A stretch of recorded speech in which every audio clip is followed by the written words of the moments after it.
Goeiemôre, baie welkom by kerk. Ons leef in 'n tyd wat ons wêreld maar redelik te mekaar is. Met oorlog en gerugte van oorlog op baie plekke. En in die hele tyd vra ons mekaar, maar wat is ons rol as Christene? Hoe verstaan ons die rol wat ons moet speel in hierdie wêreld? Wat 'n verskil moet ons maak? En hoe verstaan ons God? En wat 'n rol speel God in ons wêreld? Ons gaan vandag bietjie daaroor gesels, maar kom ons raak stil, dan bid ons saam. Here, dankie dat ons vanoggend so mag saam wees. Dat ons rondom die woord by mekaar mag kom. Dat ons weet, hierdie is die een konstante in 'n wêreld wat die heeltyd verander. U verander nie. U bly dieselfde. U is die almagtige God. En as ons as u gemeente na u toe kom vanoggend, dan is dit omdat ons u kinders wil wees, Here. Ons wil leef soos u kinders. Dankie vir u woord. Dankie dat ons op hierdie elektroniese manier ook kan betrokke wees in mekaar se lewens. Dankie dat ons weet, u is hier en u luister. Amen. Ons is in Londen en ons is besig met 'n reeks uit Exodus uit. Storie van God wat Israel gehaal uit slawerny uit en hulle sy volk maak. Nou die interessante daarvan is dat die pad wat God met sy volk stap, is 'n vreemde pad. Want as ons in Egipte kom, dan is Israel 430 jaar lank slawe. En nou moet God hulle uitkry uit hierdie plek van slawerny. En hoe doen hy dit? Die storie van die 7 pla wat ons, van die 10 pla wat ons kry in Exodus 7 tot 11, is die interessante storie van God wat vir Moses 'n opdrag gee, om na Farao toe te gaan en te vra om die Israeliete te laat gaan. En keer op keer weier Farao, en dan kom daar 'n plaag. Dan roep Farao vir Moses en Aaron en sê, maar vat asseblief die plaag weg, bid daarvoor, ek sal julle laat gaan. En Moses en Aaron bid, maar die plaag word weggeneem, maar Farao se hart bly hard, en hy laat nie die Israeliete gaan nie. So keer op keer kry ons hierdie patroon. Wat maak ons daarmee? Want as God so almagtig is, waarom vat hy nie net eenvoudig Israel uit Egipte uit nie? Hy kan mos.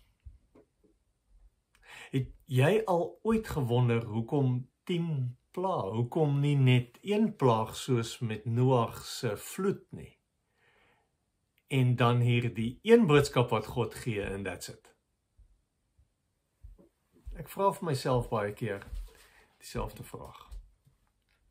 Hoekom kan God nie net ingryp en op een slag alles regmaak wat verkeerd is in my lewe en in die wêreld nie?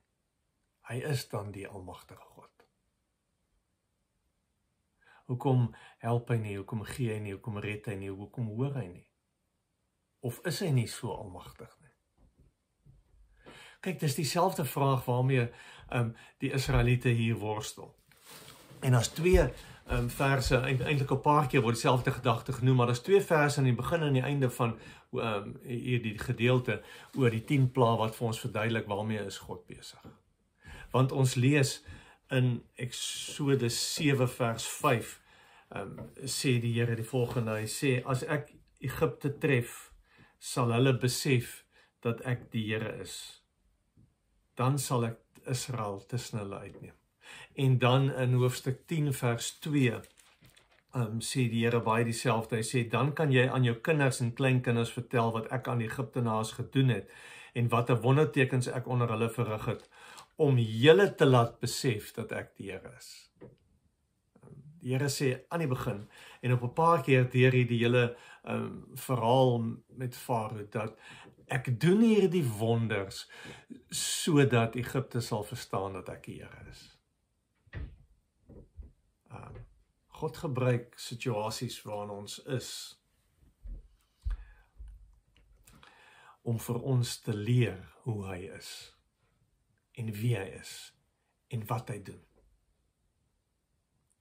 En ons moet leer om die Here te vertrou. Ons weet nie wat die toekoms inhou nie.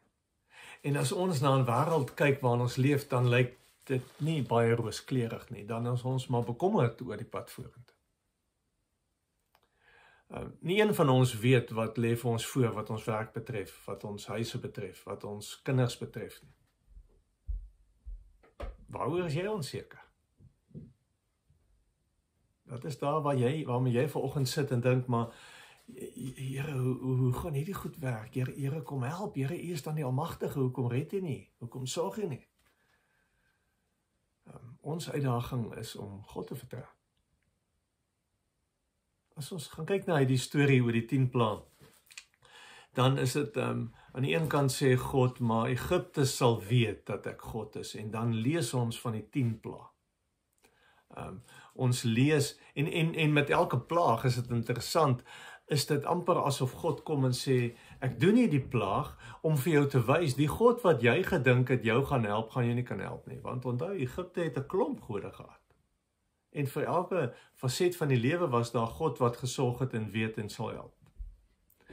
En dan begin God met een plaag na die ander, om elke keer te wys, maar hierdie God waarop jy vertrou, hierdie saak waarin jy jou sekuriteit neersit, kan jou nie help nie, kan nie red nie. As die Nylrivier se water in bloed verander in die eerste plaag, moet ons onthou, die Nyl was die lewensaar, die bron van lewe vir Egipte, die ekonomiese middelpunt van Egipte. Sonder die Nyl kon hulle nie bestaan. En nou word die Nyl afgesny. En die God van die Nyl, die God wat lewe gee, Osiris, kan nie help nie. En Egipte moet draai na 'n ander God toe wat sê, maar hierdie God gee lewe. Die tweede plaag was paddas. Paddas was interessant, 'n simbool van vrugbaarheid vir die Egiptenaar. En die God van vrugbaarheid, Hek, het 'n paddakop gehad. Julle sal in van hierdie embleme en goed sal julle dit raak sien. Want vir die Egiptenare was paddas heilig, amper soos die koeie in Indië. Mag nie 'n koei raak nie, mag nie 'n koei seermaak nie, mag nie 'n koei doodmaak nie. En skielik is hulle hele wêreld oortrek met paddas, en oral waar jy stap en sit en raak is daar paddas, maak jy paddas dood. En jy mag nie, want paddas is heilig. Die Egiptenare moes leer dat dit wat hulle gedink het heilig is glad nie heilig nie. Dis eintlik irriterend. Hulle kan eintlik nie wag om ontslae te raak daarvan. Die hartseer is, met elke plaag is dit hierdie klein probleempie wat oorgaan. En Farao het gedink hy kan die klein probleem ignoreer en dan word dit later iets groots wat sy kind se lewe kos. Net omdat hy nie die klein probleempie wou hanteer nie. Moenie klein probleme in jou lewe ignoreer nie. Moenie goed wat die Here vir jou wys afmaak is nie belangrik nie. Gee aandag daaraan. Die derde plaag was muggies gewees. Die aardgod Sep of Geb het beheer verloor oor hierdie massas muggies wat skielik oral is. Ek weet nie of jy al in 'n swerm missies ingeloop het en muggies vlieg in jou mond en in jou neus en jou ore in. Jy weet hoe irriterend dit kan wees. Wat 'n gemors. Swerm muggies. Maar dit raak erger, want die vierde plaag was steekvlee. Die god Kepi is ook 'n god wat uitgebeeld word met 'n insektekop, moes hulle kon beskerm teen hierdie plaag, wat seere veroorsaak en die lewe nog slegter maak. Wat jou persoonlike ruimte oorneem, waar jy kan nêrens heen gaan om weg te kom hiervan af. Jou hele lewe kom tot stilstand. Die God wat jy gedink het vir jou gaan help, maak die lewe vir jou onmoontlik. Die vyfde plaag was spesifiek gemik teen die bil en koei god Hathor en Apis. En hulle is magteloos om die pes onder die vee te keer. Beeste was altyd 'n simbool van welvaart. So hierdie plaag kom vat aan ouens se beersies. Gaan jy nog jou God aanhou dien as jou beersie weggevat word? Want hierdie God is magteloos, kan niks doen nie. Die 6de plaag is dan as die pes uitbrei na die Egiptenare toe en hulle self siek word. En die God van gesondheid, Isis, het nie antwoord nie. Kan nie help nie. En al hierdie plaag is waarskuwings vir Farao, maar ook vir die Egiptenare. Maar Farao wil hom nie steur aan die waarskuwings nie. Hy wil eenvoudig nie toegee en God erken as God nie. En ons moet luister hierna, want as waarskuwings wat die Here vir ons kom gee, en steur ons daaraan, luister ons daarna, of maak ons dit maar net af. En dan as 'n haalstorm uitbreek, dan wys dit hoe magteloos is die Egiptiese gode van the God of Sky, Nut en die stormgod Seth. En vir die eerste keer kom Farao op daardie punt wat hy sê, hier is 'n ander God. Vir die eerste keer kom Farao op die punt om te sê, maar my gode kan my nie help nie. En roep hy weer vir Aaron en Moses en vra hom, vat hierdie plaag weg, wat hulle dan doen op die belofte, hy sal sy Israeliete laat gaan, maar hy doen nie. En dan as Farao teruggaan op sy woord, stuur God sprinkane wat alles opvreet. Ek weet nie of jy al in die Karoo gery het, na 'n sprinkaanplaag daardeur is. Skrikwekkend. Hulle vreet alles. En weer is die Egiptiese gode Nepar en Osiris, die god van vrugbare oeste, magteloos. God kan jou nie help nie. As jy nie aan God gaan steur nie, is die boodskap, gaan jy alles verloor. Gaan jy hierdie koneksie met hierdie God verloor, gaan jou verhouding met mense skade, alles gaan afgevreet word. Jy gaan niks sê om op terug te val nie. Dis die waarskuwing. Kyk, die probleem is, Farao ken nie vir God nie. En as jy nie vir God ken nie,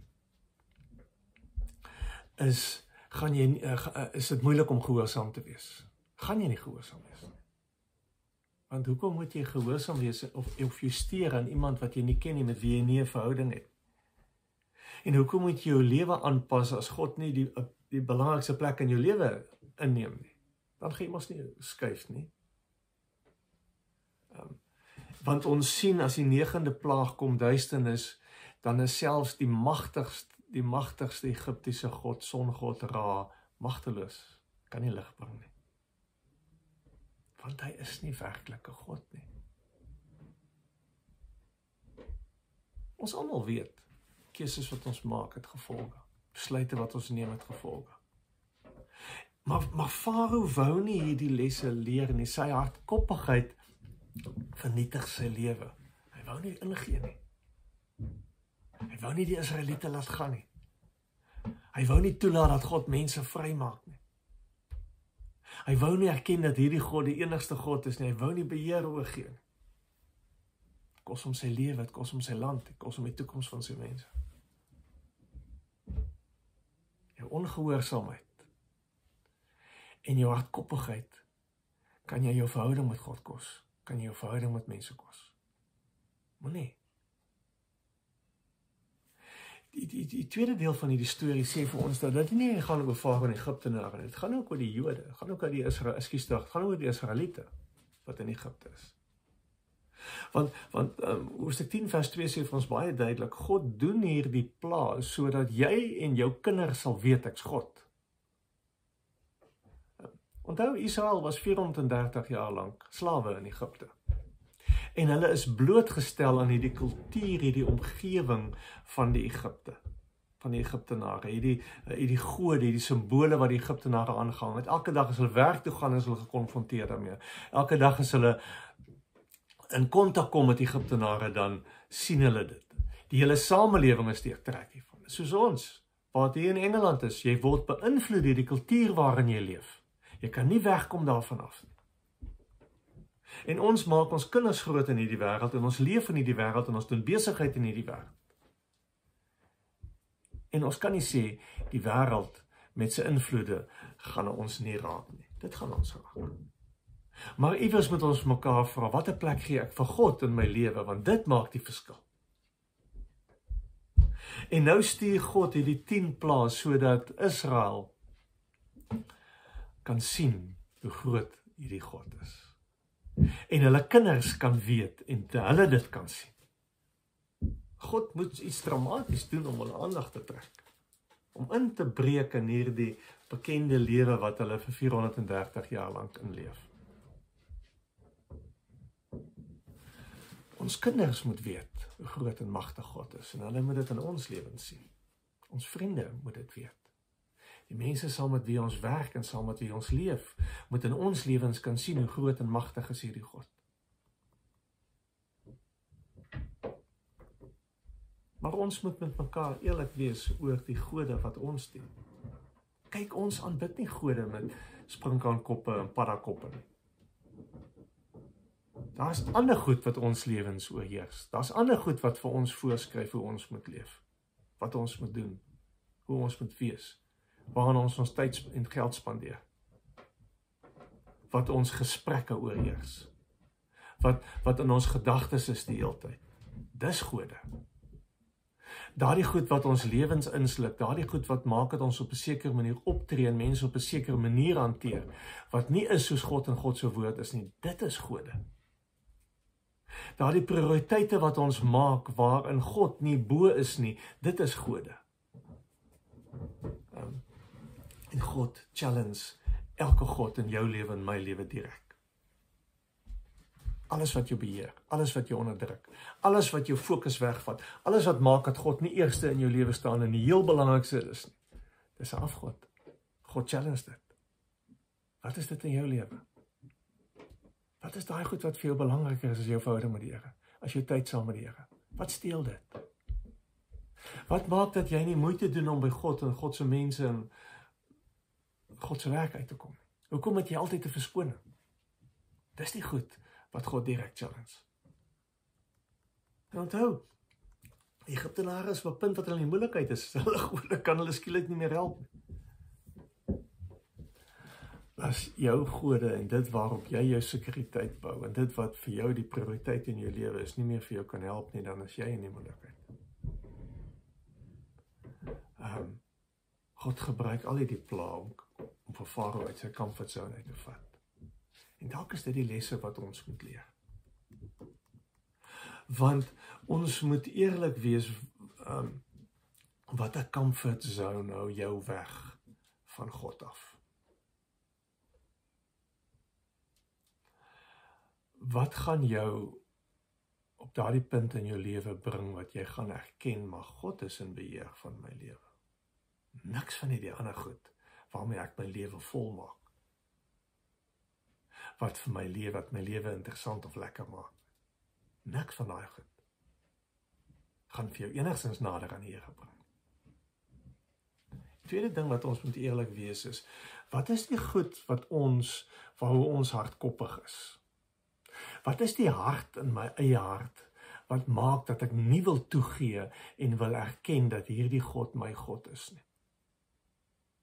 Want eintlik is dit maar 'n teken van insecurities waarmee jy rondloop. Wat is dit in jou lewe? Hardkoppigheid maak jou blind vir die waarheid. Hardkoppigheid maak dat jy nie oop is om te sê, maar hier's ander moontlikhede. En dit gaan jou koneksie met God en jou koneksie met mense verloor. Hou op om so hardkoppig te wees om te dink jou idee en jou verstaan van hoe die lewe werk is die regte manier. God is groter, God is almagtig. God moes met 10 plaae die Egiptese voorop ingestelde idees hoe die lewe werk en wat belangrik is in die lewe kom afbreek. En hy gaan dit in jou lewe ook doen, want hierdie verhouding is vir hom belangrik. Die derde ding wat ons vir mekaar uit hierdie gedeelte uit moet sê, is ons sal moet leer om aanhou gehoorsaam te wees aan die Here en aan sy woord. Maak nie saak wat dit jou kos nie. Julle gedink, hoe moes Moses en Aaron voel, wat keer op keer moes teruggaan na die Farao. Hier op die einde sê Farao vir hulle, man, gee pad voor my, as ek julle wees, maak ek julle dood, en dan gaan hulle weer terug. Want God het gesê, hulle moet. Hulle kon maklik moedeloos of in vrees opgegeet. Maar as die Farao sê, uit weer, dan is hulle weer daar. Ek het so rukkie terug vir die ouens hier in my wyke gesê, een van die belangrikste goed in gebed is just keep showing up. Dis wat dit is. Vertrou God, want hy is die een wat die situasies gaan uitsorteer. Nie ons en ons idees en die goed wat ons dink belangrik is en die gode wat ons neergesit het en die prioriteite wat ons in ons lewens kom maak het. God staan in die middel. Die almagtige God is in beheer hiervan.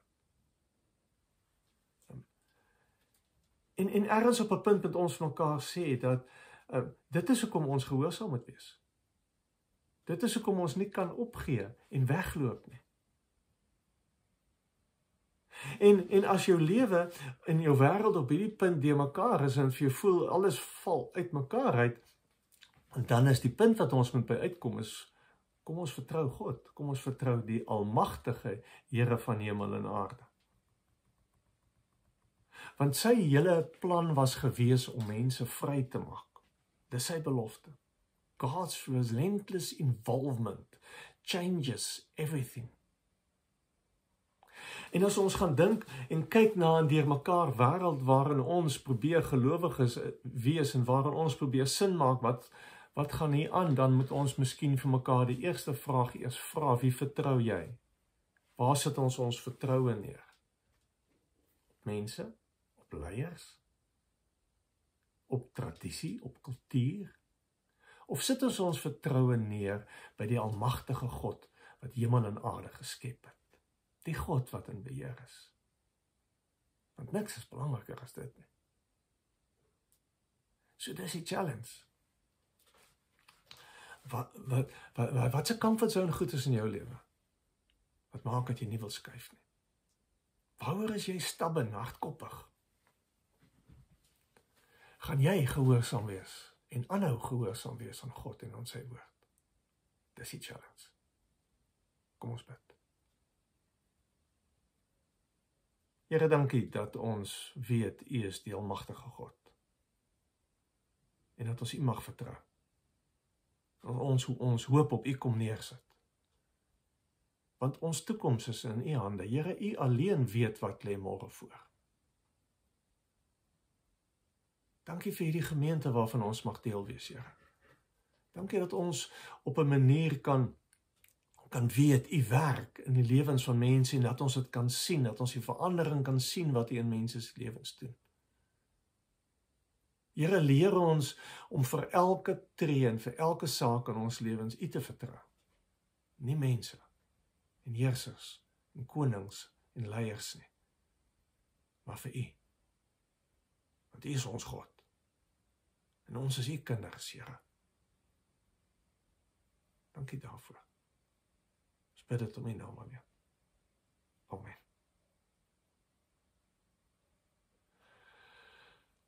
Ons sluit gewoonlik die erediens as ek preek af met 'n geleentheid net om vir die Here te kom dankie sê, ook met wat ons gee. Hoe ons gee en wat ons gee is altyd 'n aanduiding van hoe belangrik die Here in ons lewens is. So, dankie vir elkeen wat gee. Dit maak 'n verskil. Ons kan nie kerk wees daarsonder nie. So maak dit ook 'n saak van gehoorsaamheid aan die Here. Kom ons gee.